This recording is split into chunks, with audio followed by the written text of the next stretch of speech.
आप सबके बीच में राउर बेटा आइल बा, पवनवा राउर भाई आइल बा।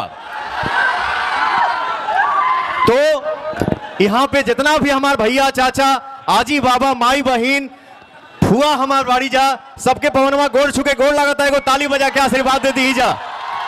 और हमार तो मन ऐसे ही खुश हो गई कि मंच पे आते ही बांकीपुर के प्रत्याशी जे हमार बाड़े भाई, प्यारा भाई, दुलारा भाई नीरज सिन्हा जी और पवन सिंह गले मिलने, और देखिए ऊपर से आशीर्वाद बरसने लगा। हाय, प्रेम से बोलिए शंकर भगवान के।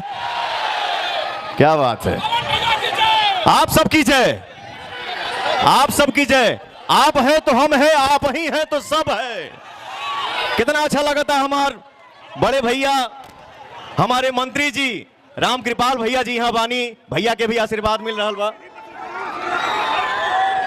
और भी मंच पे ऊपर सबको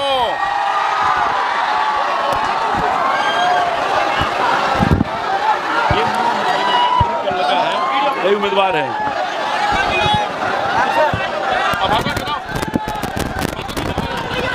सीधे